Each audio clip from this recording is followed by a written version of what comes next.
Shalom, shalom. What's good out there? Welcome back. This is a special edition of Warriors of Wisdom with brothers MIKHA'EL ben Israel and MOREH YESHIAH. They're about to get real deep talking about Deuteronomy 28. And I already know y'all gonna be like, man, we already know about Deuteronomy 28, blah, blah, blah. No.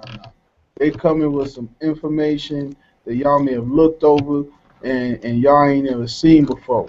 Y'all need to look at it. And that's the mistake we always make with the Bible. We think we done looked at the same thing over 100 times, and before you know it, 20 years later, you looking at that same verse you done looked at for the past 50 years, and you like, wait a minute, I never noticed that before. They gonna bring some of that for y'all. So we gonna kick it off with MIKHA'EL ben Israel. What you got for us, bro? Hey, shalom, brother Alvin. Shalom to my brother MOREH YESHIAH. And Shalom. grace, grace and peace and shalom to all the listener audience. Um, I call my brother YESHIAH as I normally do, frequently. Him and my brother Alvin, and we have been talking lately about, it's a lot of doctrines floating around out here, teachings that I've been hearing for years. That actually what they do is they try to undermine the scriptures. They undermine the prophecies that the Most High put, especially Deuteronomy 28:68. And I believe that reason is uh, due to the fact of the prophecy in Psalms 83, verse 3 through 5, where it say the nations have taken crafty counsel against his people, his hidden ones, so that the name of Israel would be cut off from remembrance. Well, we know that that is us. And the sad thing about it is, the nations that he named, you see him, he named the Edomites, he named the Ishmaelites, the Arabs, he named all the other nations. And we know that they had a part in it, but the funny thing is some of our people has gravitated towards the conspiracy themselves, and they don't know that they're doing it, I believe. I believe it's subconsciously. I believe some of them just doing it because maybe they sick of what they deem as pompous Hebrew Israelites or cocky Hebrew Israelites. So they kind of downplay certain words in the prophecy. It's one cat in particular that I've been peeping for some years, and he called himself Rabbi ASHER Mesa. And basically, the dude is more than likely an Edomite. You see him on YouTube. He basically does his hardest to try and debunk the quote unquote black Hebrew Israelites. And so I just saw one of his videos he did where it was actually called Deuteronomy 28:68. So he's serious about it. But the funny thing about it is, me and my brothers was talking. If you see a lot of his videos, he's actually digressed. Because in his new video, he admits in the video that a large portion of the Israelites were black. So in a minute, he's just gonna have to fold the tent and say, you know what, all of them was a Negro people, and we converted. That's really what he's gonna have to say. They converted and not the other way around. So I want to bring up something because this doctrine seems to be, I keep hearing this. So we're going to really sit here and analyze Deuteronomy chapter 28:68, because there's a doctrine going around saying that historically, that during 70 AD, when General Titus sacked Jerusalem, that he actually took a lot of the slaves that he captured in Jerusalem, the real Israelites, which would be us. And they say that he actually took them by ships. Now, nowhere can I really, I'm pretty sure it's out there because I heard a brother do a breakdown on it and he briefly went through it, but I couldn't get the reference. But I know where this come from, and it's part of the crafty counsel, and I'll show you why. Not off my feelings, but off the scriptures. Let's go to Deuteronomy chapter 28, verse 68. Let's pay attention to something. Now, I'm going to do this with your regular old English KJV, because something Rabbi ASHER said was that he wouldn't say that the KJV is inaccurate. He didn't want to go that far or play with God like that. So what he said was it's in that old English archaic language, as he put it, archaic. So I want to read Deuteronomy 28 and 68, and let's pay attention to this real close. It reads, "And the Lord shall bring thee into Egypt again with ships, by the way whereof I spake unto thee.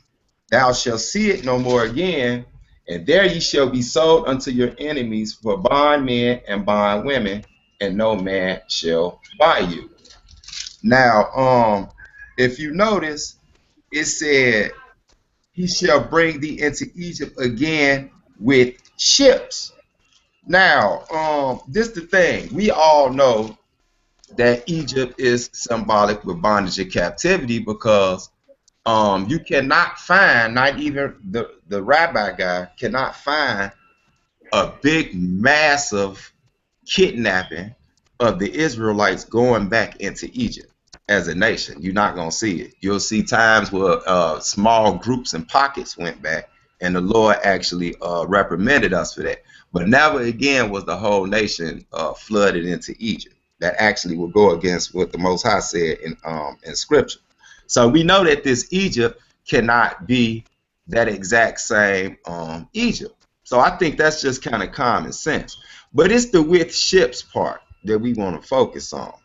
Now, one reason that the Most High tell us is say, "In the way whereof I spake unto thee."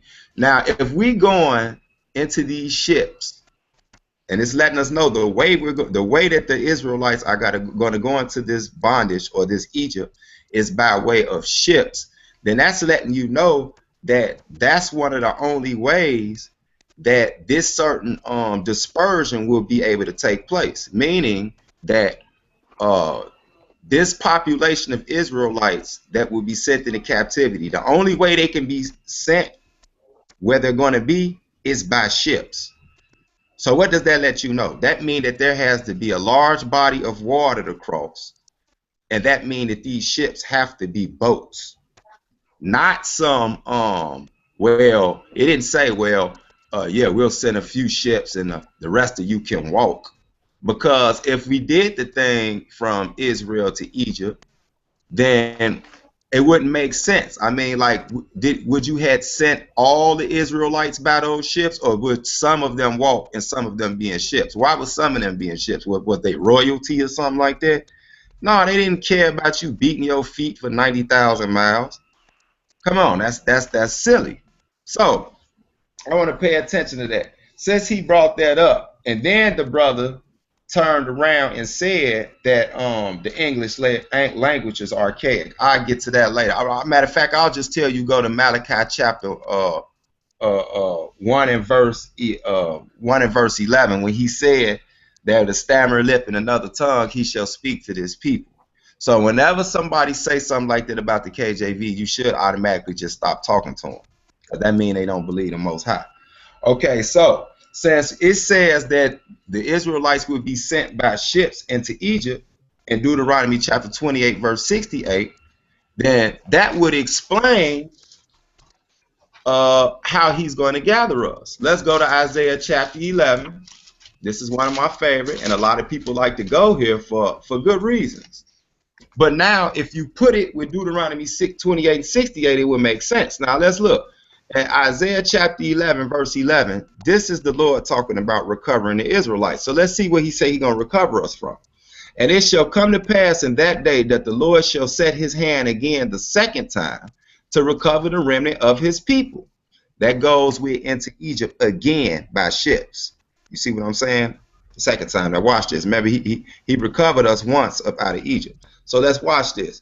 "Which shall be left from Assyria and from Egypt and from Pathros and from Cush." Now we see Egypt again. So does this mean identically the same Egypt? Or did that mean in Deuteronomy 28:68 that Egypt was a condition? Because we know right here he's naming countries individually. So this would actually be Cush. Mizraim. "Egypt and from Pathros and from Cush," that's Ethiopia, from Elam and from Shinar and from Hamath and from the islands of the sea. Now let's stop right there. At the bottom, it says he will gather us from the islands of the sea. So I ask, how did we get to those islands of the sea? that he's going to gather us from in the future. This is future tense now. He's going to gather us from the islands of the sea. Now, he named all these countries up through Africa, and at the bottom, you got the islands of the sea. So that means it's some people that wound up over here in these isolated islands across these big land masses of water. How did they get there? Let's go back to where we came from. Now, when you put it in context, it'll understand. And people, my computer is rejecting me, so if it kicks me out, just wait on me. It usually only takes me like 2 minutes to get back in. So in 68 it says, and the Lord shall bring thee into Egypt again with ships. There you go. So he sent us by way in ships, and that's why he'll have to recover us in Isaiah 11:11 from the islands of the sea, because we were sent by ships into that bondage. So next, just to confirm what I'm saying, I would like to go to Isaiah chapter 60, and I'm going to start at verse 9. They're kicking me out, y'all, so this will give y'all some time to go to the verse, Alvin and MOREH. I'll be right back. Isaiah 60 and verse 9. It should take me but a minute and a half to get back in. Isaiah 60 verse 9. Hey, you got that verse, MOREH? Yeah. Go ahead, The read book of that. Isaiah, chapter 60. We want to go to verse 9. All right, I'll read it. All right, and it reads as follows. It says in verse 9, surely the owl shall wait for me, and the ships of Tarshish first, to bring thy sons from far, their silver and their gold with them, unto the name of the Lord thy God, to the name of Okay. the Lord thy God, and to the Holy Okay. One of Israel, because he hath glorified thee. Did y'all hear that? I just Hello? got back. I just got back. What I missed? All right, Keep but did reading. you hear me when I was reading verse 9? Yeah, I Oh, you got was reading. Oh, you was reading it for me. Okay, go. Yeah, go ahead. Why don't you read that up it. for me? Read verse 9. All right. Surely the owl shall wait for me, and the ships of Tarshish first, to bring thy sons from far, their silver and their gold with them, unto the name of the Lord thy God, and to the Holy One of Israel, because he hath glorified thee. Okay. Now stop right there. Now, we know that this is one of the promises in the future. This goes along with the future prophecy of him gathering his people. And you see the first thing it says, surely the isles shall wait for thee, and the ships of Tarshish first. Now, we know Tarshish is actually aligned with modern day Spain. The funny thing about that is almost half of the slave trade, of the transatlantic slave trade, was controlled by the Spaniards and the Portuguese. So modern day, that would be the same thing. So you can't avoid this. How do he keep recovering these slaves, these Israelites, Jews, from these places across these large bodies of water? And why do they keep needing ships? They need these ships or these boats, because it was ships that sent us out there, or boats, which you call slave ships. So we're going to let the scriptures just debunk all of this other stuff that's people saying. So next, I want to go to Isaiah chapter 33. We can go to Isaiah chapter 33. And when you get there, MOREH YESHIAH, since you don't mind, you do such an excellent job of reading, I guess I'll let you do it. I know you got about 15 different Bibles, Hebrew and all that. Just stick with the KJV with me on this one. You can get into that other demo after I finish, because I'll be through in a minute. Isaiah chapter 33, and I'll let you, why don't you please read verse 1 to 2 for me first. Woe to thee that spoileth, and thou wast not spoiled, and dealest treacherously, and they dealt not treacherously with thee. When thou shalt cease to spoil, thou shalt be spoiled, and when thou shalt make an end to deal treacherously, they shall deal treacherously with thee. O Yah, be gracious unto us, we have waited for thee. Be thou their arm every morning, our salvation, also in the time of trouble. Okay, stop right there. So we see the Most High is, this is a prayer basically, but the Most High It's letting us know, basically, man, everybody that dealt treacherous with us and all that type of stuff, he gonna save us. So don't worry about it. So let's see how he gonna do this. Would you please go to verse 19, MOREH YESHIAH, and read 19 to verse 22, please? We are in Isaiah 33:19. Thou shalt not see a fierce people, a people of a deeper speech than thou canst perceive, of a stammering tongue that thou canst not understand. Look unto Zion, the city of our solemnities. Thine eyes shall see Jerusalem, a quiet habitation, a tabernacle that shall not be taken down. Not one of the stakes thereof shall ever be removed, neither shall any of the cords thereof be broken. But there the glorious Most High will be unto us a place of broad rivers and streams, wherein shall go no galley with oars, neither shall gallant ship pass thereby. For the Most High is our judge, the Most High is our Lord giver, the Most High is our King, he will save us. Okay, so we see, so you can stop right there. So we see in this promise again, he telling us that he got us, and in this position right here, this was when we would be in a safe place. So, but let's focus on, pay attention to what the brother read in verse 19. It said, thou shalt not see a fierce people, and a people of a deeper speech than thou canst perceive, of a stammering tongue that canst not understand. Now, why did he say that? The reason he's saying that, because at this time now, this is when after he's recovered us, we will be in a safe place.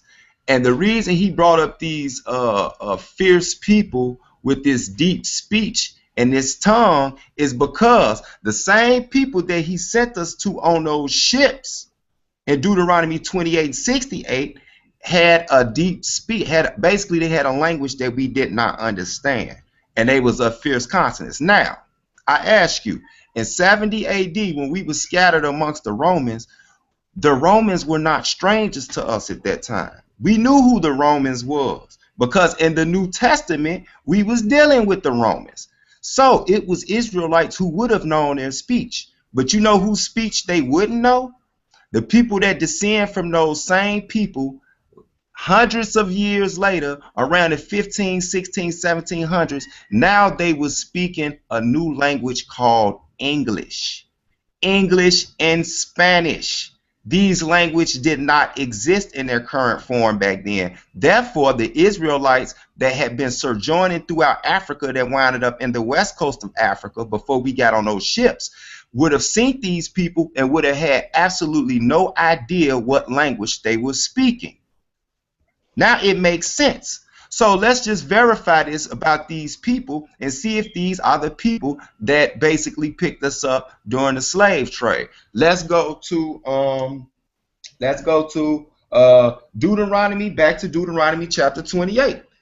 Because see, people can't skip over these little words as if they're just little words that's just filling up space on the pages. No, the Most High had these words put in here for a reason, for us to read them and pay close attention to them. So can't nobody dupe us no more. So Deuteronomy chapter 28. And brother, would you please read verse 49 and 50? Deuteronomy 28 verse 49 says,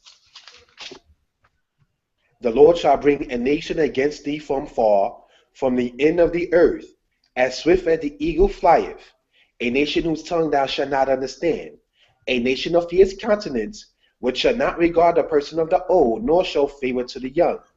Now hold on, y'all. Didn't we just read that in Isaiah chapter 33, y'all?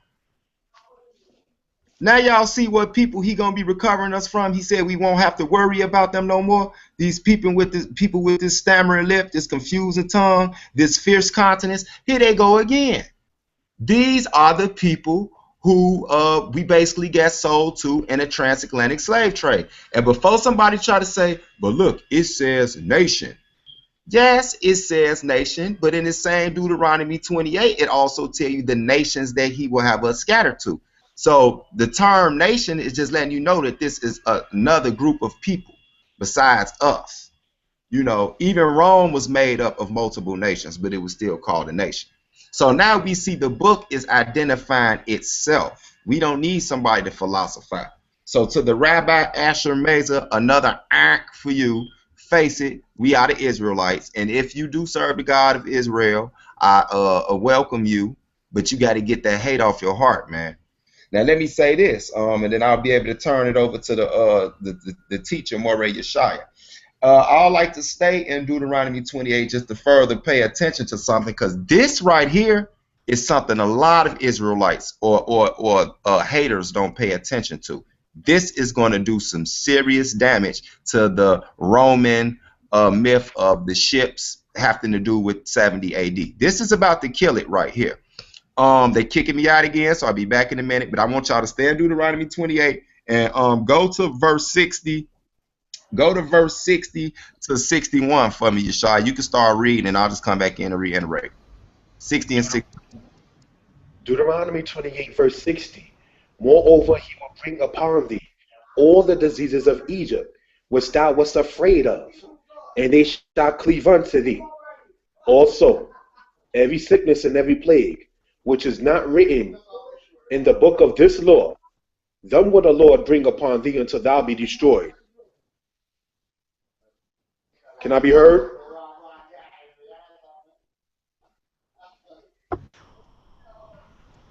Yeah. Hold on. Yeah, you there? MIKHA'EL, you Yeah, back? I'm back. Okay, cool. Deuteronomy 28, 60. Moreover, he will bring upon thee all the diseases of Egypt, which thou wast afraid of, and they shall cleave unto thee. Also, every sickness and every plague, which is not written in the book of this law, them will the Lord bring upon thee until thou be destroyed. Bam! Stop right there. Now, to the listening audience, if you are really devout students of the Holy Bible and history, I hope y'all just caught that. Because look, in verse 60, he said, moreover, he will bring upon thee all the diseases of Egypt, which thou was afraid of, and they shall cleave unto thee. Now, he said the diseases of Egypt that we was afraid of. Why would he say that we was afraid of? You know why? Because we were familiar with these diseases. The Egyptians caught them. They were all in the land of Egypt. Go look at some of the curses and stuff, some of the plagues the Lord put on the Egyptians, from the boils to the leprosy, all of these type of diseases and stuff and elements. We were familiar with them. So he said we was afraid of them. But peep what 61 says. Now here goes. Now this one right here, I want to see somebody tell me what this means. Also, every sickness and every plague which is not written in the book of this law, them will the Lord bring unto thee until to thou be destroyed. Now, what did he mean by was not written in the book of the law? Meaning it was not recorded in the Torah. Why? Because the diseases did not exist at that time. Meaning AIDS, HIV, herpes, all this stuff that the quote-unquote African American is #1 in the country, and STDs, they did not exist in biblical times. That's why he said that was not written in the law. Meaning there's some new diseases that these people done whipped up, and guess what? You gonna have them more than every other nation. So again, that debunks the 70 AD Rome and all of that too. So this is a whole new captivity, man. And then you cannot say on one hand that, yeah, we know some of the Israelites came over here to America. Then it has to be written. And if it's written, then we came over here, then it has to describe how we got here. God is not maybe or iffy with anything else, so why would he be with that? I have one more thing I would like to bring up, and I'll let you turn over, brother. I just wanted to address Rabbi Asher Meza. I hope I'm saying your name right, but if not, that's okay. You will be all right. At first, you said the Jews literally went back into Egypt. And then you turned around at the 4 minute and 12 mark and said the Romans used ships to send the Israelites all over the world. Now, hold on. If we was going literally back into Egypt, then why would you turn around and say that they used ships to send the Israelites all over the world? So you mean to tell me Egypt was symbolic with bondage then, huh? But you said in your video it did not mean bondage. That's funny. Then he said a large population of the Israelites are black. He won't deny that. And he said they did go into Africa. So I like to know which one is it, man. Can y'all just admit that y'all playing a con game and we've caught onto y'all because the Holy Spirit, the Ruach HaKodesh, is with his people and he will no longer let us be duped. Can't nobody break this book down like us. It is not being cocky. It is because the same book told us that the Jews or the Israelites will possess the oracles of the Most High God. And with that, I'd like to say thank y'all for y'all time. I will be on here, and if y'all need me, I'll come in and out periodically. I would like to turn it back over to the host, Alvin, the director, and he can get it ready for our Teach It MOREH YESHIAH. Shalom.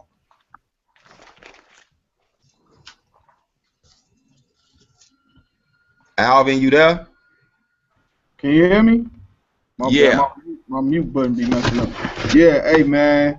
Hey, I'm just gonna call that an all-out body bag of the of the guy. What's his name? Rabbi ASHER.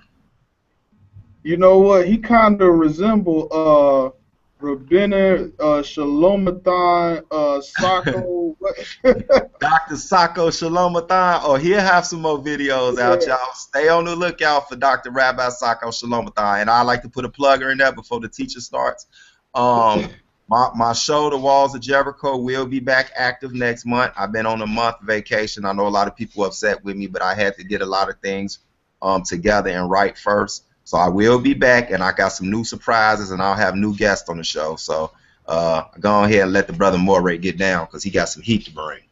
All right, MOREH, go ahead. What you got for us, bro? Can I be heard? Loud and clear. All right. First and foremost, give honor and praise to the Creator and the Maker of heaven and earth. Now, we're going to go into Deuteronomy 28. And I want to sit there and, on a human level, give a couple of shout-outs, you might say, to the brother Alvin, not taking nothing away from what we presenting. The satire you did about the whole thing, oh, look at the sandals. Nobody wore sandals in the ancient past. I saw it. I cracked. Yeah, that was my classic. brother-in-law not in the way of being anything about it. This is my younger sister's husband. This is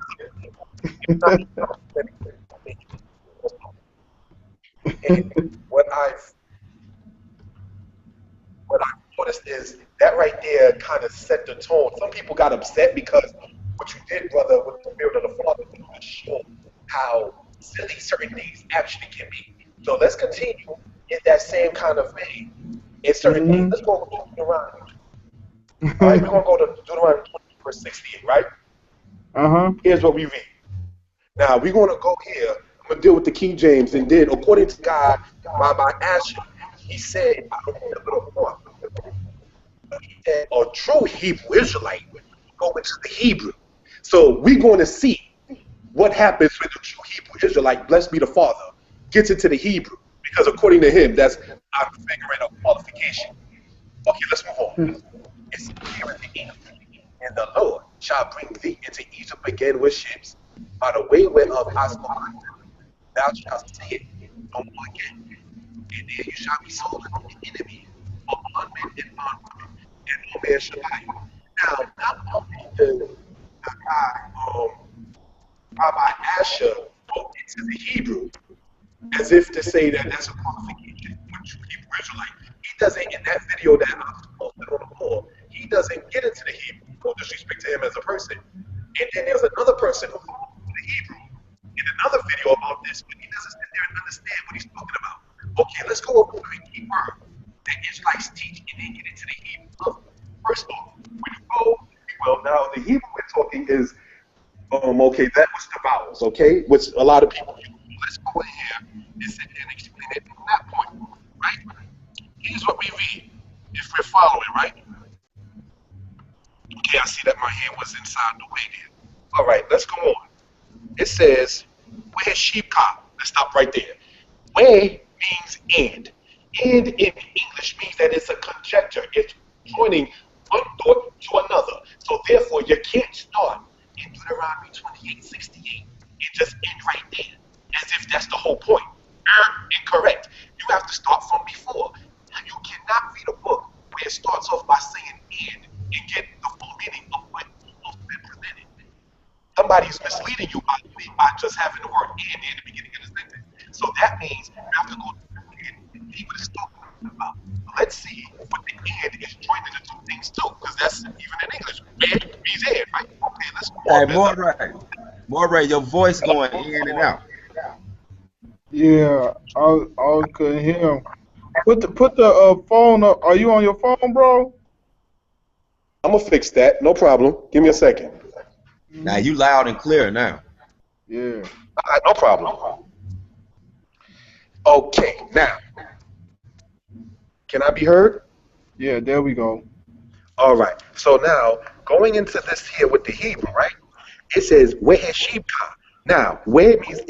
Now, we go in verse 67, right? It says, in the morning thou shalt say, what God and what even. And at even thou shalt say, what God and what morning. For the fear of thine heart which thou shalt fear, and for the sight of thine eyes which thou shalt see. Now, let's go into verse 60, right? Moreover, he will bring upon thee all the diseases of Egypt, which thou wast afraid of, and they shall what? Cleave unto thee.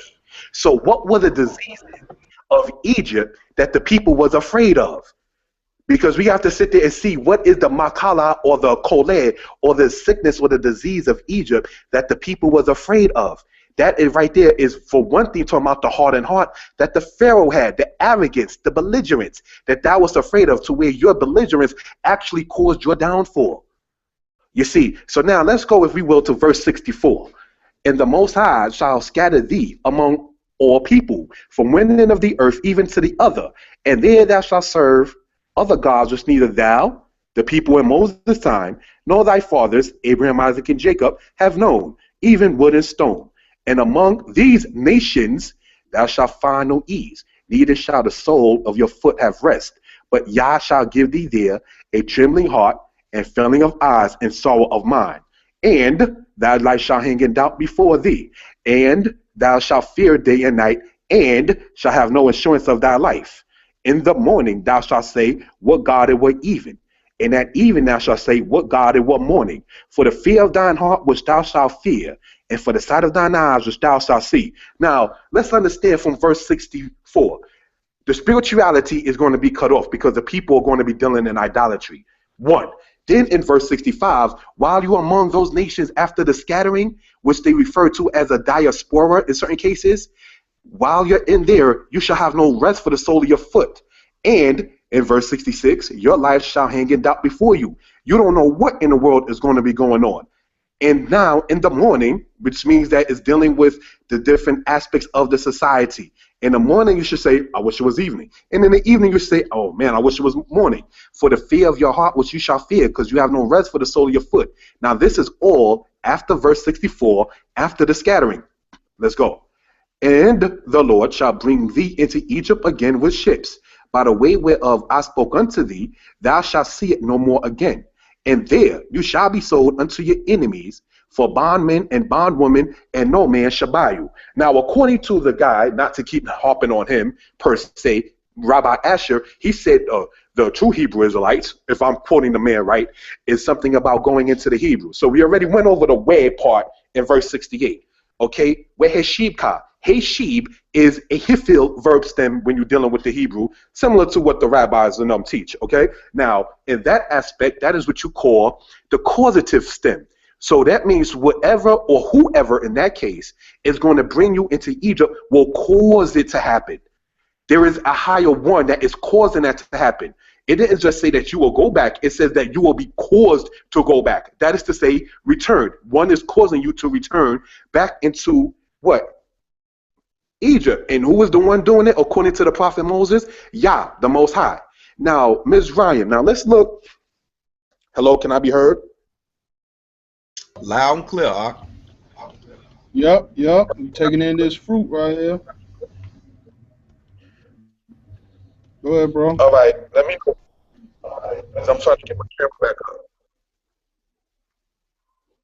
Okay, I'm there. Now, this word right here, let's look at it. Ms. Ryan, right? The mem, Zadeh Resh Yod Mem. Now, that says Mizraim, but does Mizraim mean Egypt? Or is that something that the Israelites refer to the land of their bondage? Now let's understand something about Hebrew, because according to that guy, he's going to sit there and say the true Hebrew Israelites are going to sit there and deal with the Hebrew. Mem, which is the first word, that the first letter you see there, in many cases is used as a prefix. It means from. It also means of. Okay? Now, when it just says like Beit Eretz Mitzrayim, from the land of Egypt. Now let's understand that Egypt is the literal word in English from the Greek word Aegyptos. And Aegyptos is what the Greeks called that land after they was influenced by the people in what the ancient people of the Egyptians called Menopher. Menopher today is called Memphis. So this is why when you look in certain books written by Egyptologists even, when they sit there and say, okay, the word Egypt is borrowed from the Egyptian word for Memphis. You will see that when you're studying about that Kemet stuff, you see. And so therefore we have to understand that the Aegyptos, later on Egypt, is not what the ancient Israelites would have thought. So let's understand the mind of the Hebrew Israelites, or the Hebrews, that is the Israelites, because there's more Hebrews than Israelites. But this is talking about the children of Israel, right? Okay, now let's move on. It says emphatically, Mizraim, Zar in Hebrew means trouble. You see that same word when you go to the book of Psalms 118, verse 5. Distress has come upon me, but I call upon the name of Yah. He answered me with a great enlargement. Well, when it says distress or trouble, the Hebrew word that's used there is the word zar, the zadeh and aresh. Now, when you go into Hebrew in Leviticus 18, where it says a man is not supposed to marry a woman and her sister to be a rival to her, that's the Hebrew word zarar, still under that same root word, rival, distress, trouble. It's a bad thing, okay? Now, when you're dealing with Hebrew, okay, now, the Hebrew word ma'zor literally means distress. You understand? And that same word is used in Deuteronomy 28, verse 55, and in Deuteronomy 28, verse 53. It's the same word that's used when they was sitting there and dealing with the siege, and so forth and so on. Ma'zor, as well as the word ma'zok. So we have to know and understand the premise of that particular video by that guy, Rabbi ASHER, saying that Deuteronomy 28 is speaking in reference with, okay, you have the Romans and what many people like to say, okay, that's dealing with the Romans and so forth and so on from verse 49 all the way to verse 68. You have a very, very big problem. Because let's go over some history. Rome became a power in the world, okay, in 146 when Perseus of the Greeks was defeated by the Romans. Prior to that, Rome was already doing their things, such as conquering Tunisia in what you call the 3rd century BCE. Okay, that's the situation in what they call the Punic Wars, because after Hannibal, unfortunately, lost to the Romans. Okay, so they already had Carthage. So Carthage was later then called Africa. This is why some people say that Africa was named after Scipio Africanus, a whole nother subject. But that became a Roman province. Let's remember that, because according to the same person in the video, the Israelites were sent to different Roman provinces. That's where your problem comes into play at. Because how then did the Israelites get into different Roman provinces? And then you're saying Deuteronomy 28, verse 68 is the quote for it, but you're saying the Mizraim, Egypt, is only that particular land in Northeast Africa. You can't sit there and admit that Rome sent Israelites to different parts of the world, throughout Southern Europe, throughout Northern Africa, and then sit there and say, but this part right here that speaks about it is only talking about the ones that's sent to Egypt. That means that Egypt, Mizraim, that is, probably perhaps had a different connotation in the mind of the Israelites. So now let's understand when you're saying Mizraim, Ayim in Hebrew means a double of whatever it is. For instance, when you say the Hebrew word well, Chayim means life. That's a whole nother subject. Pardon me. When you say the Hebrew word for socks, Gerabayim, the Ayim identifies it's a dual, it's a double. Az Naim, ears, because you got 2 ears. Einayim, eyes, because you have 2 eyes. You understand? Sifatayim, lips, because you got 2 lips. Nikirayim, which means nostrils, because you got 2 nostrils. Whereas Sharirim simply means muscles, because you got more than 2 muscles. So the Hebrew itself identifies when it's being pluralized, when it's something that's dual plural or more than just a dual plural. So let that be understood. So now when you're dealing with Mizraim, that is to say that the Mazor, which is the distress, is going to be doubled. And you're going into that ba'aniyot in ships. Ba in or with aniyot from the Hebrew root word aniyah, which means ships. Now, or ship. Now, let's understand something according to the video there. According to him, and others, not to, try to make him a star per se, no offense to him as a man, but some who would sit there and say, well, there was other people in the world that was taken into captivity by ships. You understand? And very true, because you had it to where there was Turkish women during the era with that guy Suleiman that was taken into bondage by ships. But you know what? That Deuteronomy 28 says, let's go there too, because remember, there's a conjecture, right, where it says and. Right? So now let's go on and see something in verse 45.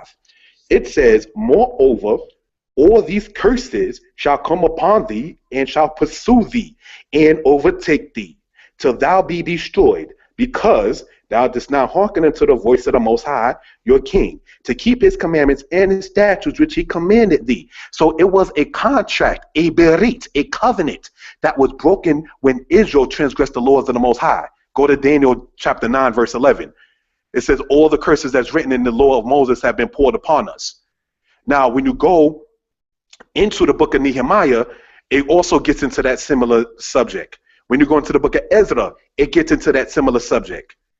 According even to those who deal with the Talmud, they are sitting up there and teaching that, well, the nations are going to come and sit there and destroy Jerusalem, so we're going to sit there and write this thing out because we're about to go into captivity. Even when you study about the thing, what they call the temple with the Sanhedrin, sit there and speak about how the curses is not finished pouring upon Israel for their transgressions. Now, let's go, if you will, even into what they refer to, even if you care to go to, and what they call the New Testament. When you have it in Luke 21, it says, when the enemy comes, flee. So therefore, that's telling you Jerusalem is going to fall to the nations. So now, are we to sit there and say that Jerusalem is only the literal Jerusalem itself? Are we to say that Judah is the only literal Judah itself? When we speak about Israel, or better yet, when we go in the book of Hosea, and it says Ephraim, getting back to that double, because what did Joseph say?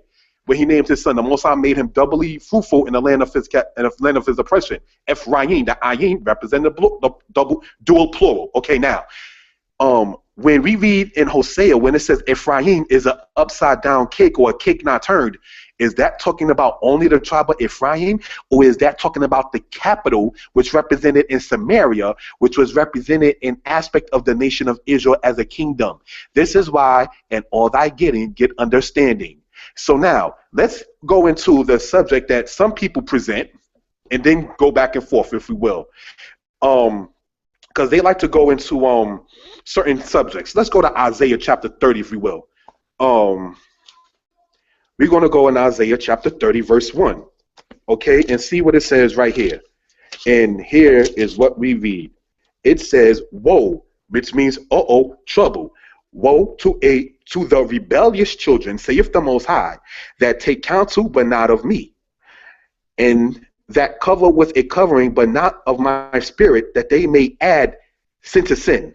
Sin, according to what? Is a transgression of the law, right? Okay.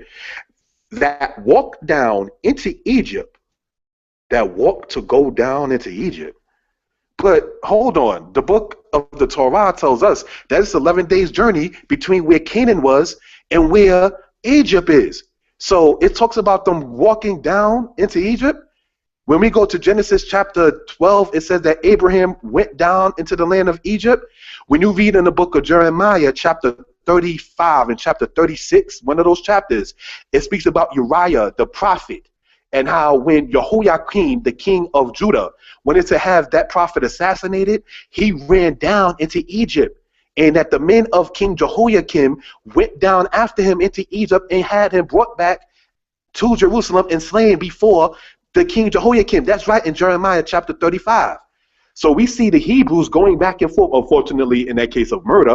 But my point, brothers and sisters, is the fact that you see the Israelites going right back and forth into the land of Egypt as if it was no thing. When you look at the complaints, even of the murmuring Israelites in the book of Numbers, it says, we don't have our fish, we don't have the garlic, we don't have the things that we used to eat. And Moses said at the end of Deuteronomy, it says, your feet did not swell.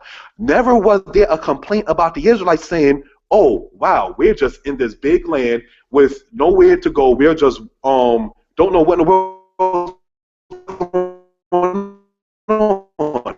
You know why they wouldn't complain about that? Because it was common in the aim into the land back and take it for those who care, or they're always dealing with the Bible. Let's go outside of the Bible and sit there and talk about that. Merneptah Stella, he mentions Canaan, Ashkelon, Israel, which is Israel, and other nations being subdued by him. Canaan is mentioned in the Egyptian record of Merneptah of Dynasty 19. Yeah, because they marched back and forth. Okay, let's go into the king of Egypt, which name in this case was Necho II, or also known as Necho Wehemre. He's the guy who assassinated Josiah when you go to the book of 2 Kings 23. Now, it said that he was marching on his chariots and going up through the land.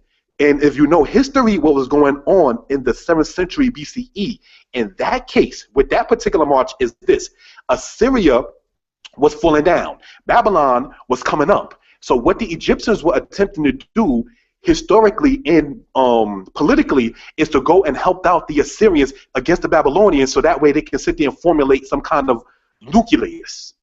You understand? But that didn't happen because the Egyptians wound up falling because Babylon was taking over that whole thing. Okay, now if we go into, oh, it says Egypt. Let's look at Babylon. Does Babylon mean to the Hebrews in the Bible what Babylon meant to the Babylonians? Because, see, in the Babylonian language, Babel means gate of the god. See, in Hebrew, Babel means confusion, or one that is confound. So the Hebrews have a different mindset towards certain things, name it certain things. Now, let's look at, for those who care to, the names that Egypt had for themselves, if you will. You had it to where Could I make a quick comment, bro? Could I make a quick comment, bro? You brought up an excellent point with this linguistic game people try to play with Hebrew language, with Canaanite, Phoenician, and Egyptian. What they do is this: because we're all living in the same area, we're going to have certain words that sound the same, but yet have completely different meaning. So what people will do is they'll take a word and say, hey, this word, you got it from that, but yet the definitions are completely different. Like, for instance, gift, like kiss in English, means poison in German. So we're both saying the word, gift. Like gift in English means something totally different than what it means in German. You see what I'm saying? Yeah, and if I could add just a lamb back, because like MOREH say, we don't piggyback, so we lamb back. So Yeah, the lamb lamb back off what y'all saying, yeah, it's just like when they try the silly stuff and they say, well, like when I say the Elohim of Abraham, Isaac, and Jacob, they say, well, don't you know El was a Canaanite deity? And They I try to love. tell them, I try to tell them, like, you know, if you just know the history of the language, the Canaanites and Phoenicians, you know, when they would speak, they would call El, you know, that would be a deity for Saturn. But with the Hebrews, El, Elohim, or Elohim just meant mighty one or You power. know, you know how So you crush that's that it. though? It's silly. It's very silly. And, You oh, know and how I you like to give crush a that? shout out to my king. I like to give a shout out to my King Jesus Christ too. I can't leave him out. Go No, ahead. you know how you crush that, MIKHA'EL? You crush about this. Did El, the Canaanite god, make a pact with Abraham? If he didn't, that's not the same deity. It's as simple as that. Did El make a pact with Abraham? Okay. Did El create the world 6 days, told everybody to rest on the Sabbath? Did that deity do those things? If that deity did not do those things, then this is something else. Like, they be playing the name game, man. It's crazy. All right, go ahead, bro. I just want to interject on that. No problem. Thank you for that, because it gave me time to also look something else real quick. I want to go into the book of Joel, right? Now, before we go to, it's in Joel chapter 1, verse 1. But I want to sit there and make a quick point into what I was speaking about. And that is the fact that if you look at the name that Egypt called themselves, for instance, you had because they always to say Mizraim on the Egyptian records. Okay, dude, no problem. But you know what you might find? Sematawi. That was called that like during the era of Menes, the first dynasty, the unity of the two lands. Sematawi, that was the name for it. You had certain cities that was named Yeb, which the Greeks called Elephantine. You had the city called Memphis, that the Greeks called it Memphis, but the Egyptians called it the land of Menopher, and the Hebrews referred to that as the land of Noph, N-O-P-H in the Bible. Then you had the land that they called Heliopolis, but the ancient Egyptians called that the land of Iunu, I-U-N-U, and the Israelites called that same city the land of On. You see, so different people are even going to call certain things by different names. What the Egyptians called Waset, the ancient Greeks called Thebes, and what the Hebrews called it was the land of No, N-O, in the book of Nahum, chapter 3. So when it says that no shall come to a desolation, so you saw what Thebes was, and then you see what Thebes is now. And that is credited on the human level to what happened when Ashur-bani-pal went into war with the Egyptians, who was the son of Esarhaddon. Esarhaddon being the son of the god Sennacherib. Sennacherib being the son of the god Sargon, who was the son of Shalmaneser V, who was the son of Tiglath-Pileser III. And that's when we get into Joel 1 verse 1. The word of the Most High came to Joel, the son of Pethuel. Hear this, ye old men, and give ear, all ye inhabitants of the land. Hath this been in your days, or even in the days of your fathers? Tell your children of it, and let your children tell their children, and their children another generation. That which the palmer worm hath left, hath the locust eaten, two already mentioned. And that which the locust hath left, hath the cankerworm eaten. And that which the cankerworm hath left, hath the caterpillar eaten. You know what that's talking about? Those kings I just mentioned. The Assyrians that came in. You understand? Tiglath-Pileser. Then after him you had Shalmaneser. Then after him you had the guy named Sargon. Then after him you had Sennacherib. So you had it to where the Israelites was taken into captivity. And how does this all fit into this? Because Deuteronomy 28, going back into it now. Deuteronomy 28 verse 21. And this is how you add line upon line, as point upon point. All right, Deuteronomy 28:21 says this: the Lord shall make the pestilence cleave unto thee until he hath consumed thee from off the land whether thou goest to possess it. Okay, now the pestilence that cleaved, part of those pestilence was the Assyrians.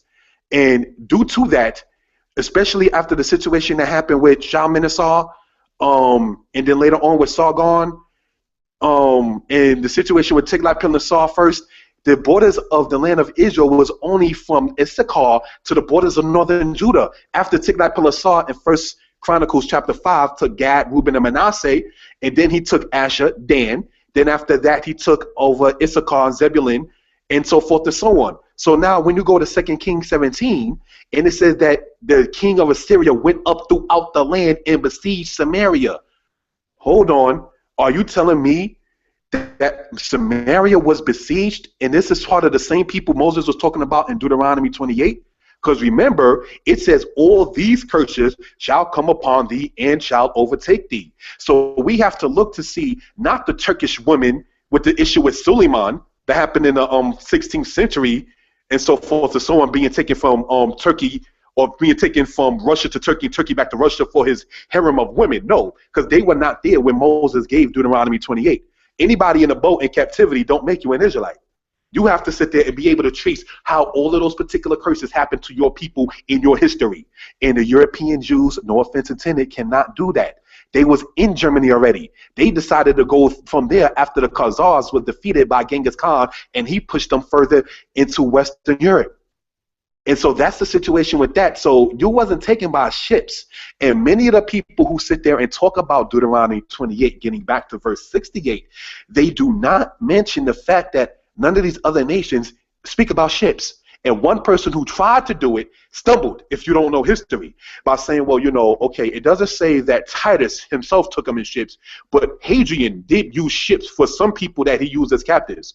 Let's get into some history, because Titus died in 81 AD, and Hadrian came into power in 117 AD. So now, if you're saying this is talking about Titus in 70 AD, then you going off trying to talk about something in reference with 117 AD. Titus is dead. Domitian done been assassinated, who was his brother, in 96 AD.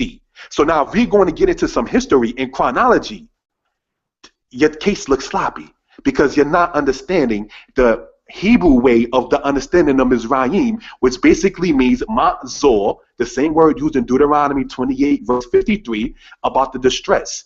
You're not understanding that that's going to be doubled by the way of ships. And who came into the way of ships, as stated, yoke of iron on neck, hungry, thirsty, and naked. When did that particular thing happen with a people after they were scattered and after they was indulged into serving other gods of wood and stone, where they did not have any assurance of their life? Just don't go, okay, well, this people was done by ships too, so boop, that makes them numb. No, when you really hear Israelites get into Deuteronomy 28, you can sit there and go from one part to the next part to the next part and show how each of them fits into the history of their own particular people. The women that Suleiman dealt with, of the Turkish and the Russians and so forth, they cannot go and trace this back. They cannot be the people that this is talking about. Now let's go in the King James Version, for instance, in Deuteronomy 29, verse 1. It says right here, because in the Masoretic text of the Old Testament, this is Deuteronomy 28:69. And here's what we read. It says, these are the words of the covenant which the Most High commanded Moses to make with who? The children of Israel in the land of Moab, beside the covenant which he made with them in Horeb. So there was two covenants already we see in the law itself, though the law itself is a covenant. So you had that which is in Horeb, and then you got the one right here. If you don't keep my laws, statutes, and commandments, then this and this and this and this will happen. Go to Leviticus 26, verse 33, and we can see part of what this is talking about. Let's not forget, I got the notes, blessed be the Father, that we're going to go back to Assyria and trace this all the way down. And I thank the Father for blessing the brother Alvin with the time. Now, Leviticus 26, let's start in 33. And I will scatter you among the heathen, and will draw out a sword after you, and your land shall be desolate, and your cities waste. So this tells you what? That Israel's going to be scattered among the different nations. When you go into the book of the Apocrypha, in the issue with the Greeks, do you know one of the things it says in there is that when Antiochus and them came through and the Ptolemies came through and then you had all of that stuff going on, that the Israelites went wherever they could find secure,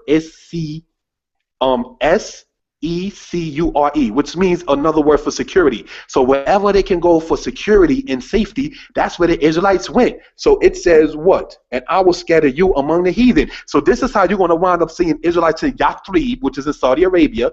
You're going to find Israelites in Yemen. You're going to find Israelites in Oman. You're going to find Israelites in these different types of places because Israel fled when them Greeks and them Romans came up in there. Now, many people go into, as stated, Isaiah 11, as the brother MIKHA'EL did. And when you go into Isaiah 11, and then you go into it, for instance, in the book of Zephaniah, which is also during the time of Josiah, about maybe 50 or so years, give or take a decade or two after the death of Isaiah, the prophet Zephaniah said that the Most High will gather Israel, called the daughter of the dispersed, from beyond the rivers of Ethiopia. So now what's beyond the rivers of Ethiopia is what you call today the White and the Blue Nile. So what that is saying is that the people will have to go west, because if you go east, you're going to run into Somalia and then get into the Indian Ocean. So therefore, geographically, beyond the rivers of Ethiopia has to take you to Western Africa. So now what happens now when we get back to Deuteronomy, the 28th chapter, is this. Because you got to remember something else too. That once the Assyrian captivity happened, Israel never really had peace fully like that. Because after Syria fell with Ashur-bani-pal II, okay, he fell as a kingdom. He was sent into Haran. Babylon beat them up. Okay, then you had it to where after Babylon came up, we know about the issue with Zedekiah and Nebuchadnezzar when you go to 2 Kings 25. Okay, so now Babylon done came up, still no ships used. When it says that even the Assyrian king Esarhaddon, when they did have rulership over Assyria and Babylon, took Manasseh over to the land of Babylon, he says he put him in fetters and carried him off to Babylon. There's still ships mentioned that are going into Babylon. Okay, so now let's remember that. Let's remember that the fact that we had the different pharaohs prior to Israel coming into world's existence, going back and forth into the land of Canaan. Menes spoke about that. Thutmose III spoke about that. When you go even, well, by that time with Thutmose and Merneptah, Israel was already on the scene. But here's something else to point out. In the 5th dynasty of Egypt, with the Unis, UNIS, that right there goes to show you that the Asiatic, which is called the Amu, and the ancient Egyptian people is a loose term for Asiatic, which included the Canaanites. You understand? So that's where that thing became into play. So let's know and understand something else too. That in what they call the sea peoples, such as the Peleset, the Denyen, the Wedtish, and so forth and so on, inside of Egyptian records, were different nations that's coming out of the Levant that went into Egypt. But by then, the children of Israel was already out. And those who went in there on their own volition. So there's a couple of things in history that has to be noted and pointed out. So now let's go back. Babylon is now defeated by the Medes and the Persians. Because Nabonidus, he wound up either, some say he committed suicide, some say he gave himself up, what have you. Okay, Nabonidus, he is like the last king of Babylon, and that's that. Okay, so now you have Cyrus II, also called Cyrus the Great. And he comes up as a power. This is the era now with Nehemiah later and Ezra before that. All right, that kind of situation in history. So now the Old Testament ends in the standard chronological order with the era of the king Ahasuerus. And then you get a gap in the time between what they call the Old Testament and the New Testament, thanks to the Catholic Church, because they snatched the Apocrypha out and they try to put it inside of another book. You see, so that is about the 300 or so plus years between the era of the fall of the Persian Empire, because Persia fell in 331 as a kingdom, but they were still around. And then the Greeks come up. So now let's go to one of the beloved books called the Book of Josephus, okay? And let's see what happened when the Greeks came up in reference with the children of Israel. Okay, I want to sit there and read a part of this, all right? Because I didn't want to make it seem like, oh, you're just going on and we're not hearing nothing that you're pointing out other than your points. Okay, we are in Josephus, Antiquities of the Jews. Now, I'm going to Josephus because these are what the people like to use. Some people don't like Josephus, but those who discredit it, the black man in America, saying that we're the Israelites, also use Josephus. So let's use Josephus and see what it says in Josephus. Okay, now, Antiquities of the Jews, book 12. Right? Chapter 1. And here's what it says. But when Ptolemy had taken a great many captives, both from the mountainous parts of Judea, and from the places round about Jerusalem and Samaria, and to the places near Mount Gerizim, he led them all into Egypt and settled them there. And as he knew that the people of Jerusalem were most faithful and observant of the oaths and covenants, and this from the answer they made to Alexander when he sent an embassy to them after he had beaten Darius in battle. Okay, so now what's going on? This is talking about the era of what's going on with Ptolemy the First, because he had rule over Egypt after Alexander the Fourth and so forth and so on had. So this is the line of the Ptolemies, and he's taking them into the land of Egypt. And it still doesn't state how he did it. All it says is that he took them into Egypt and settled them there as captives. Now, the people who want to sit there and state, oh, they wouldn't sit there and just have them walk over to Sinai, you know, because, you know, they were smarter than that. When you're trying to have, like a lot of the brothers who are into the Kemetic science say, no, those people that were the slaves in Dynasty 13 were war captives. Okay, let's go by that standard of saying they were war captives. The people that we just read in Josephus would have been war captives, right? Now, are we to look at the record of the enslaver, the slave master, or do we sit there and look at that record and the record of the slave too? You see, it's kind of biased in a lot of cases. So now we see, we're talking about 320 something BCE. We already see Israelites being forced to go into the land of Egypt, and then sometime when you read later on in Josephus, it says that some of the people went there on their own volition. So how we have it to where Ptolemy, which was before the era of Cleopatra, but this is important in history, talking about them bringing the Israelites into Egypt, but you're going to sit there and say that 70 AD is what the book is talking about in Deuteronomy 28. If we're going to go by the word Egypt itself and say that's only talking about North Africa, then you got to also say that Deuteronomy 28:68 is talking about Ptolemy the First. But they don't talk about that. They don't mention that. When they sit there and talk about a lot of things, they just want to sit there and talk about what Titus did. Now, let's go and see with the same record that people talk about in Josephus and see what it says about their friend Titus, who was the son of Vespasian. And Vespasian, who was actually kicked out of Rome for quite a while because he used to go to sleep when the emperor Nero used to sit there and give his speeches. Okay, so we already see the kind of caliber of people we're dealing with. Now, okay, let's go, if we will, into the book of Josephus, Wars of the Jews. Okay, we're going to go toward the end of that particular part right here, right? Wars of the Jews, chapter 9.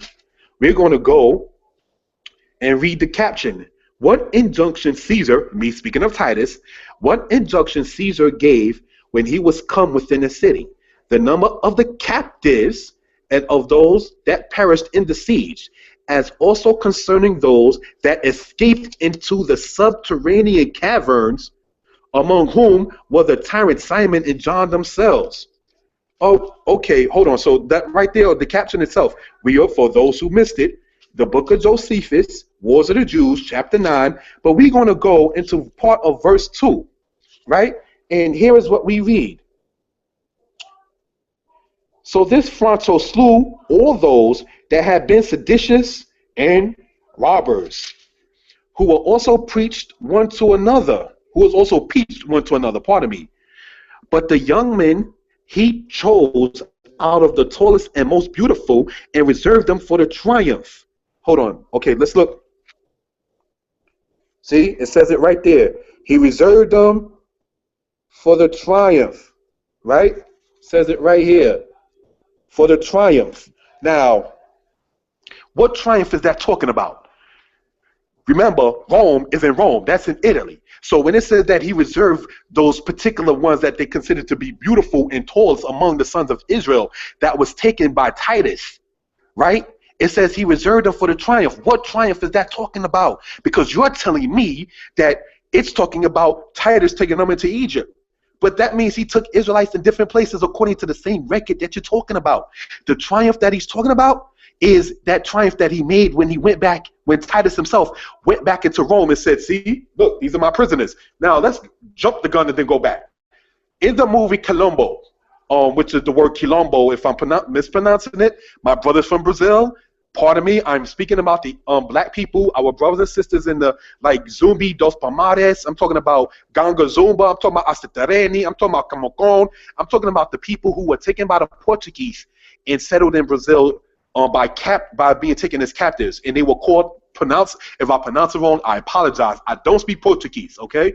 But to the best of my knowledge, Quilombo. Now, in that movie Quilombo, now for what it is, it's a movie. It's on YouTube too, mind you. Quilombo. And part of it, the guy said, I destroyed all the Negroes, man. I got rid of their settlement. All the Maroons are smashed, man.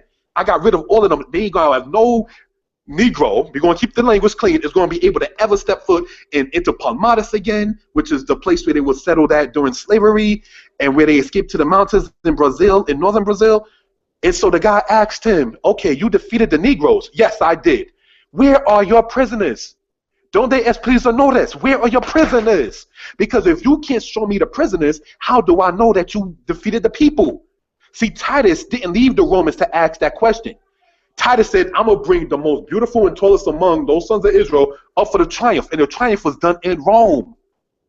So how are you going to use that same quote to say that it's only talking about 70 AD with Titus taking people into Egypt when we see Titus obviously taking them for the triumph, and the triumph was not done in Egypt. The triumph itself was done in the land of Rome. Okay, now let's go back. Okay, he reserved for the triumph. Let's move on. And as for the rest of the multitude that were above 17 years old, he put them in bonds. B-O-N-D-S. He put them into bonds and sent them to the Egyptian mines.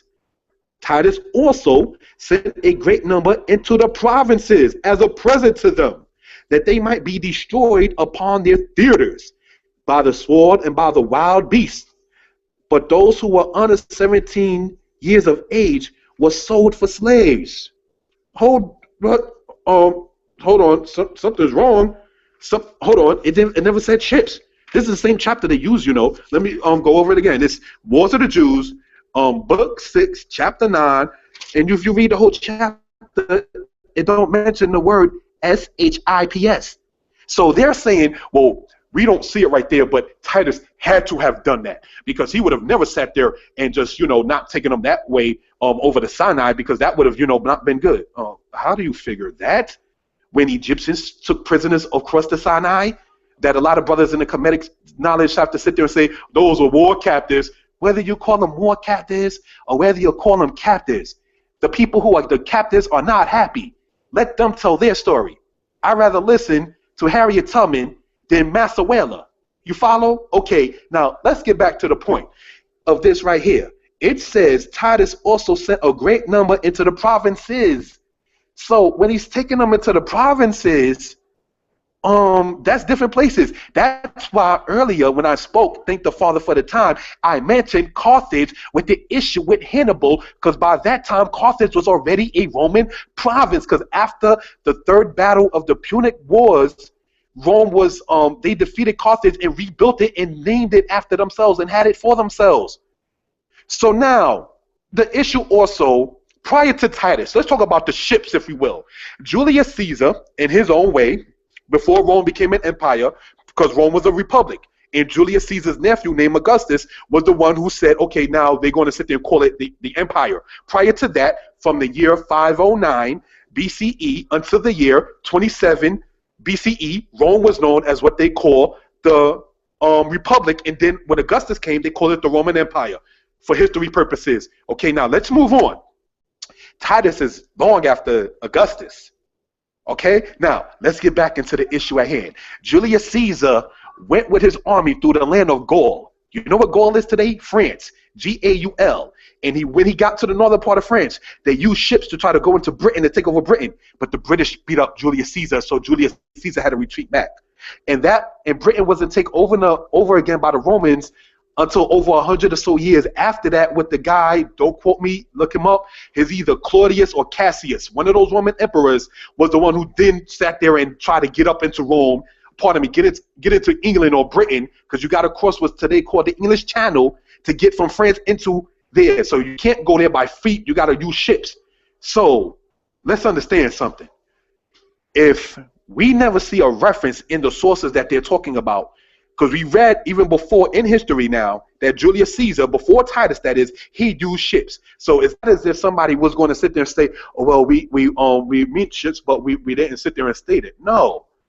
Nah, they was being quite specific. He walked them over as the triumph and walked them over into the land of Egypt.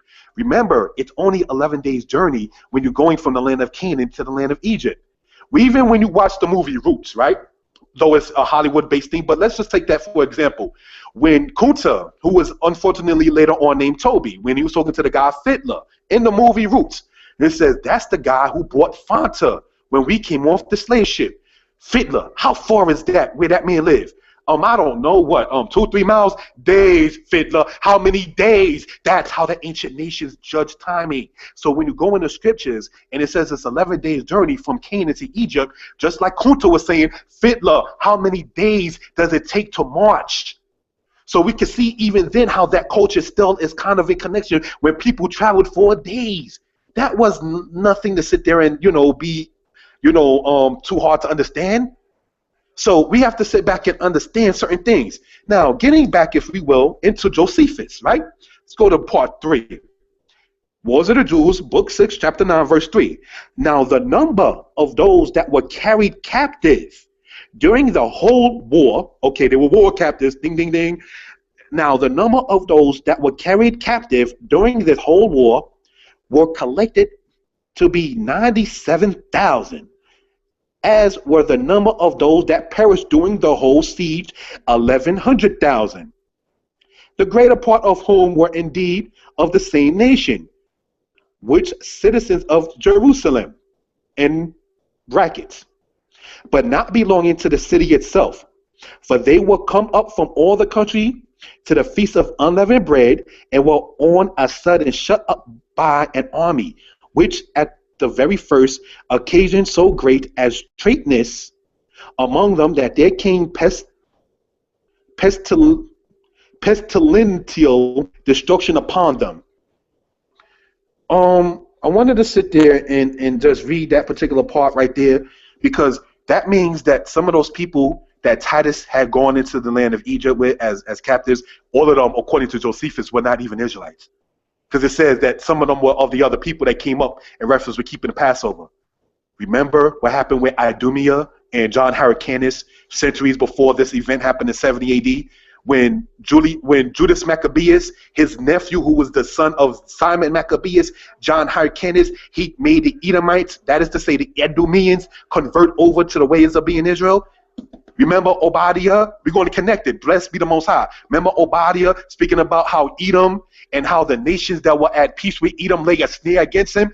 That was those Romans that came in. See, Edom always played two-faced. I'm talking about the true Edomites. They always play two-faced. You understand? Oh, I'm with Israel. Okay, well, John Hyrcanus taught us. Oh, okay, well, I'm going to sit there side with the Romans. And this is what happened with Mark Antony and Herod. This is what happened later on when you read about Agrippa II, who was the grandson of Herod, the son of Antipater. You see what I'm saying? So Esau, the true Edomites, always hopscotch. You know what I'm saying? Between friend and foe. You see? So now, if we will, getting back into the book of Josephus, Wars of the Jews, chapter 6, book 6, chapter 9, verse 4, right? In part 430, it says, and when they found where they were, they broke up the ground and slew all that they met with. There was also found slain there above 2,000 persons, partly by their own hands and partly by one another, but chiefly destroyed by the famine. So this shows you in Josephus, when you can read the chapter on your own, not to be redundant, Wars of the Jews, book 6, chapter 9, it has 1, 2, 4 verses, okay? And it tells you right there, and none of the parts in there where it mentioned that they took him to Egypt by ships. So there's a couple of things in concluding this particular subject before we move on to another matter, getting back into the scriptures, that is. Let's understand something. Ptolemy, according to Josephus, took Israelites into Egypt. Brick wall, how you going to sit there and explain that if you're saying that Egypt is Egypt itself only and not an understanding of a concept of Egypt if you're dealing with the book of Josephus? And that was centuries before Titus. Then when you go into the record speaking about Titus, it emphatically says in there what, brothers and sisters? It says that he took them to the Roman provinces as the triumph. So now some of those same people, that's 70 AD. Now read about what happened with the proselytes in 139 AD when the emperor at that time wanted to sit there and get rid of the people. The emperor that came up after Hadrian, because Hadrian died in 138 AD. All right, now let's understand something. I have a book here that I want to sit there and get into. It's called Your Friend Right Here, Hadrian. Very, very important. I go here because a lot of times people sit there and mention him once it comes down to this particular subject, right? Now, in this particular book called Hadrian, the author is Anthony Everett. All right, I want to go into page 296, and this is very, very, very important concerning this kind of matter, so we can gain some understanding, right? It says this: a catastrophe now befell Hadrian, for which he had only himself to blame. The Jews, the Israelites, were infuriated by the ban on circumcision and deeply offended by the rebuilding of Jerusalem as Aelia Capitolina, a Jewless and Hellenic city. It took to them very much as if the Romans intended to ethnically cleanse Judea. Also, okay, we there? Can I be heard? Hello? Yeah, we hear you loud and clear. Also, the diversion by Titus of the half-shekel tax levied on all Jews for the upkeep of the temple on the mount, to the upkeep of the temple of Jupiter, best and greatest on the capital in Rome, still ranked half a century on. All right, so basically what the author right here is saying is that Hadrian, who came to the power, and we're speaking now in 117, and he fell from power, or died, that is, in 138 AD. Now, 70 AD is before 117.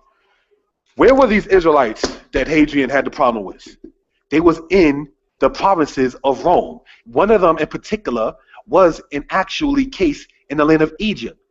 Another case in the land of Libya. See, when you speak about the Catabasmos and everything, like when you go into the era of the guy Philo, when Rudolph Windsor in Babylon to Timbuktu mentions it, this man may the Most High bless him. One of my main Hebrew teachers, Kohen MIKHA'EL, out of a camp I came out of or came through called Hashaba Yisrael, which is now in the southern states as we speak now. He wrote a book entitled Israelites and Jews, The Significant Difference. Now, in that book, the author, one of my teachers, Kohen MIKHA'EL, made a couple of points. Gabal Nasir stated, you came black, or you left black, and you're trying to come back white. We can't accept you. Y'all people are basically Hebrew, that y'all not the people of the book. Okay, so let that be noted and understood. That's one case. The Arabs, the Ishmaelites, if you will, they didn't go, unfortunately, like the way Israel did, into amnesia and not know their ways. See, when you read about the people of Ishmael, Kedar, and so forth, when you go to Jeremiah 2, look over to the sense of Kedar and see if they do like y'all Hebrews do, y'all Israelites do. Does a nation change its gods or to no gods? But Israel has left the Most High. And that's what caused the Romans to be able to come up in there. The Greeks before that. Before the Greeks, the Persians. And before the Persians, the Babylonians. Before the Babylonians, the Assyrians. Before the Assyrians, the Moabites, the Edomites. Because remember, Solomon had what you call drama, a.k.a. beef. That is to say, with the people of Esau. Okay, so this right here just goes to show you how the breakdown happened. And it happened when you go into Deuteronomy 28 because Israel did not keep the laws, the statutes, and the commandments of the Most High God. Okay, so now we're not here to try to sit there and bash Rabbi Meza, because at the end of the day, when you're saying you're an Israelite, what you're saying is, I am a descendant of the people who told the Most High, go somewhere else with your laws. I'm free. I'm going to do me. I'm going to have my own gods. And if you don't think Israel was bold like that, read Jeremiah 44. Whatever you said in the name of Yod Hey Wah Hey, we ain't going to do that. We're going to keep offering to the Queen Mother of Heaven. All right, Jeremiah? And Jeremiah, let me tell you something else too, because I'm talking about Israel, speaking about Israel.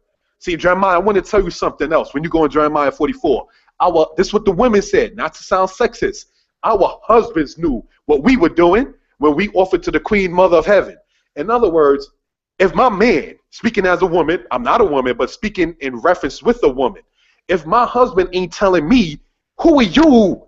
Jeremiah, you don't even have a wife. I'm going to keep doing what I do because me and my man, we good. That's how the woman was coming at Jeremiah in Jeremiah 44. So what did the Most High through Jeremiah say? The famine that was in Jerusalem shall follow you over here. The destruction that was in Jerusalem shall follow you over here. What does Deuteronomy 28 say in verse 45? All these curses shall come upon thee and shall pursue and overtake thee. Deuteronomy 28 verse 14 tells you why. Because you turn aside to other gods.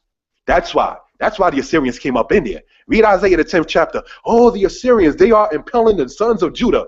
I sent the Assyrians, speaking in reference with the father, I sent the Assyrians against an ungodly nation. That's why he came. That's why Tiglath-Pileser came up in here. That's why Sennacherib sat there and said, okay, these are the men of Lachish, impale them and have them strung up on my walls. This is the same picture that Israelites used to show how the tribe of Judah looked. You understand what I'm saying? And I want to sit there, if I can, with the time to sit there and let something be noted, if we will, brothers and sisters. See, it's right, and here we go.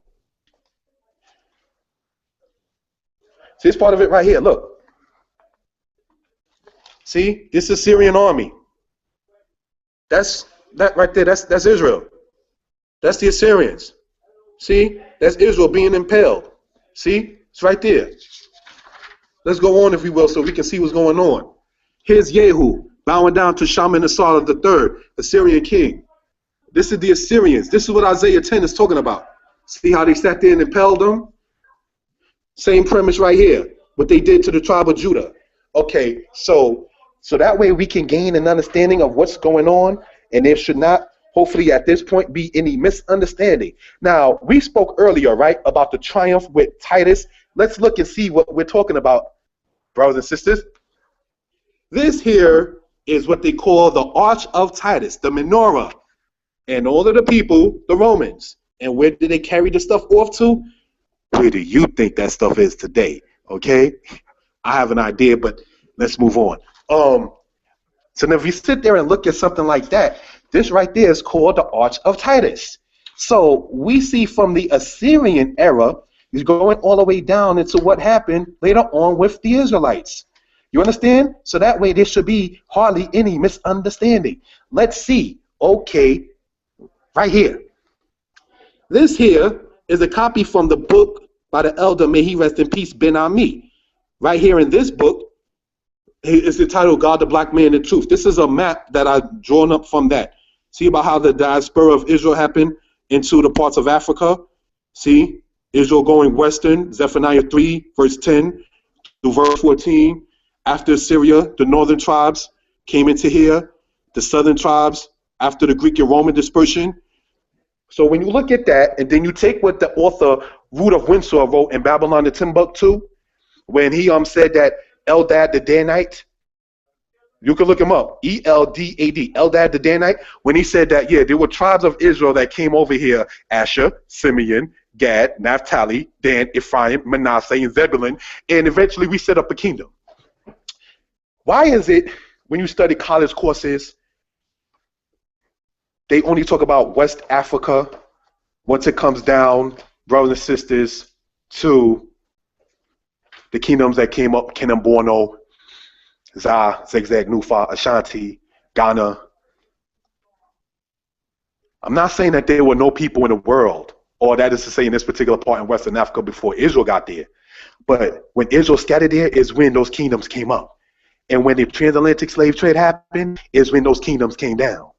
Now, how did that come about? Okay, now, I would like to sit there and go, and I'd like to sit there and call this, if you will, a punchline, so to speak. Not that we're making jokes. Let's go to Ezekiel 20. I spoke to a good friend of mine, a brother of mine, and I said, I want to go into Ezekiel, and I didn't get fully into the details, but let's go to Ezekiel 20, verse 36. Let's see something that's very, very important concerning this kind of matter right here. All right? And let's see what it says there. Ezekiel chapter 20, we are in verse 36. And let's see what we read. I want to get right to that particular part. Okay, and we see this. Like as I pleaded with your fathers in the wilderness of the land of Egypt, so will I plead with you, saith the Most High. What is this wilderness of the land of Egypt? What is this Mizraim that the ancient Hebrews kept on talking about? And where did the pleading that happened from the Most High to Israel? Israel, keep my laws. Israel, keep my laws. When the man was gathering sticks on the Shabbat, what did the Most High say to Moses? How long will you refuse to keep my laws, my statutes, and my commandments? When you see about what happened with the situation with the golden calf, the Most High said, I have beheld this people. Wahine, am kushe oref hu. One more time. Am kushe oref hu. Behold, it is a stiff-necked people. Now move out of my way, pardon me, if you may say, I'm going to sit there and destroy them and make of you a greater nation. Yah, do not do this. Please, do not sit there and destroy the children of Israel. Why? Because like the Most High said, he doesn't give his glory to another, nor his praise to graven images, and his word doesn't come back void. What did Moshe tell the Most High?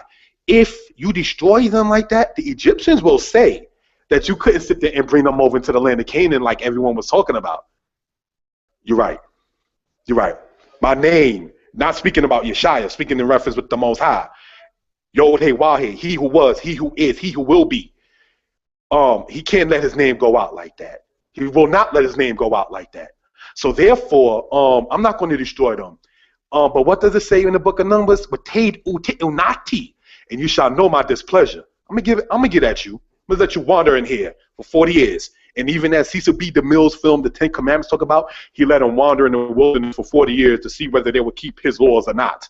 You see, so when it says, I will plead with your fathers, as I pleaded with your fathers in the wilderness of the land of Egypt. What land is that talking about? Because remember, the Suez Canal came in the 19th century AD. Ezekiel lived, speaking, in the 6th century BCE. So looking at it under that context, there was no Suez Canal then. So with that coming into play, the wilderness of the land of Egypt is today what you call the Sinai Peninsula. So let's understand something about the Israelite understanding of Mount Zorayim. It was a place of Mount Zor, which means distress doubled. The wilderness of Sinai, where the Israelites was a way that was uncomfortable to them. But at the end, the Most High was showing them through Moshe that man don't live by bread alone, but by everything that proceeds out of the mouth of the Most High. So all of the drama, all of the problems, all of the bad situations that the Israelites dealt with in the wilderness of the land of Egypt, that's talking about the wilderness of Sinai. But yet when you look at it, one is called Sinai, the other one is called Egypt. So therefore, if you're going by even modern terminologies or modern maps, you can't use that and still go into the scriptures and try to understand it under that same context, because Yisraels was still saying what? They are in, as it says, Ezekiel chapter 20, verse 36. It says what?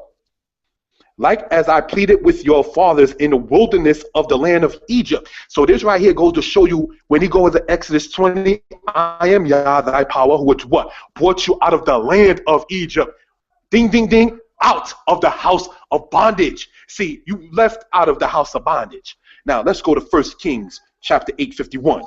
So we're going to see what the Israelites describe that kind of thing to be. 1 Kings.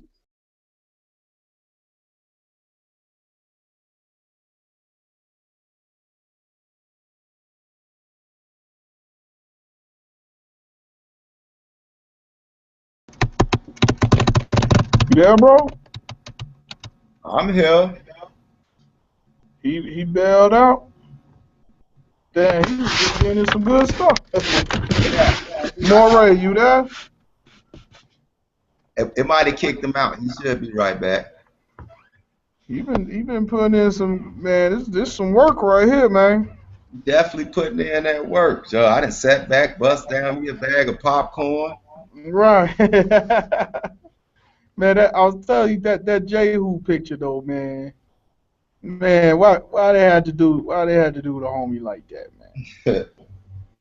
Like he bowing down, but now here's the thing. Let me tell you, all of the extra biblical sources of Israelites are not very complimentary.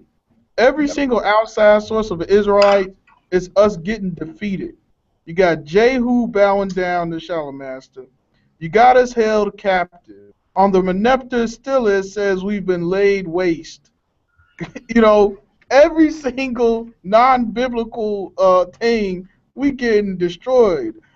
Even on the Chaldean stilla, Hazael said King Hazael said he defeated the king from the house of David.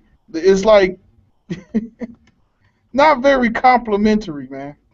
And that's how you know we wouldn't make that up. Like, who would Right. write into history in such a bad way? Because the Bible don't speak no better. Right. That's the killer part. I mean, the Bible give us our little glory time we had, and they give us a much better promise. But when you look at the historical mess ups in the Bible, it is not flattering whatsoever to be an Israelite. Man, So did you why see the would we? thing? Gabar had this little chart of all the kings that were good or bad in Israel. Like 80% of them were bad. It was like 80. I looked at that, I was like, dang. It was like 80% of the kings of Israel did evil in the sight of Yah. Dang, I don't know if that, No wonder we kept getting messed up. I don't know if YESHIAH know how to get back in, bro, because he new to this. This is Try sending him the link again. Okay. Yeah, cause it's like ain't no way we gonna make that up. Cause they try to say that Tel Dan still is a forgery. I'm like, did y'all actually read what's on the stilla? It talks about us getting defeated by Hazael. Right. It's like it's not a complimentary thing. Like if you're gonna make an embellishment You're not going to make a negative embellishment. Exactly. Jehu bowing down, that ain't no glorious picture. That's not a real glorious picture to be like, hey, us being held in captives, we got yokes on our neck. You know, like that's not glamorous, man. Not whatsoever. That's why it makes absolutely no sense. Hmm. I just sent it back to him, so we hope he can get back in. 'Cause I'm about to have to get off in a minute. But yeah, this man, man, he putting in some work on this one, bro. Yeah, there's some good info right here. But a lot of this stuff undeniable what he bringing. Like, you know, somebody gonna try to come with a rebuttal, but I'm like, what you gonna come with though? They're gonna switch the subject. Yeah, They're gonna switch the subject and say, give him a body. I hate. Oh my god, dude, I'm so tired of. Dude, do you understand? If the criteria to prove someone's existence was having a body, almost 90% of historical figures would not exist. Exactly. We don't have William Wallace's body. We don't have Alexander the Great's body. We don't have King Cyrus' body. We don't have Xerxes' body. We don't have the first. Well, actually, we do got the first emperor of China's body. I think we do, and that's a I think. Dude, where's Hannibal bodies at? Show me the body. I don't believe in Hannibal because I don't see no body. Show me the DNA sample. Foolishness. Pure foolishness. I want to see the body of Hannibal. If you can't show me, matter of fact, I'll do even better. Show me the bodies of the pharaohs of the first dynasty. Show me the body. Where are them patriarchal pharaohs of the first dynasty? I I'm want a about body. I'm about to try to call his phone, let him know if he can't get back in, then y'all could just do a part two some other time. Yeah, I'm about to. Well, yeah, you about to call him on the phone? Yeah, I'm calling him now. You gotta go anyway, don't you? In a little while, y'all. I might as well. I'm about to close it out, and I'll just have it on, offline. So, hey, thanks everybody for watching. We're gonna do a part two to this. We're gonna get the brother back to break everything down. Hope y'all learned something today. Mikha'el, you got anything else to say? Yeah, I'd just like to say, unfortunately, our brother MOREH dropped out, but he was bringing that heat. So Alvin will bring a part two because I know y'all really want to hear him finish in depth. He will be doing a show tomorrow on Debate Talk for You, South Showtime. I'm not sure. I think around 8 Eastern or something like that. Y'all I have to check. Where he gonna actually bring a lot of the information he brought, but he's gonna go further in depth dealing with Deuteronomy 28. So I advise y'all to check that out. Like I said, after the Passover feast and the Feast of Unleavened Bread, I will be starting the Walls of Jericho Biblical and Historical Studies show back up every Tuesday at 7 Central Time, 8 Eastern. You can find me at the Walls of Jericho Have Fallen. It's Brother MIKHA'EL ben Yisrael. Yeah, I will be keeping the feast in Chicago with my Israelites of God, my LG family. And then I'll be back and I'll be ready to start the show up. I also like to say, basically, give a shout out to the Most High God, the Elohim of Abraham, Isaac, and Israel, for bringing these oracles and his knowledge upon us. And I thank my brother Alvin for giving us a platform to bring the truth. And with that, I say, Hebrew War Machine, I see y'all. Peace. Peace.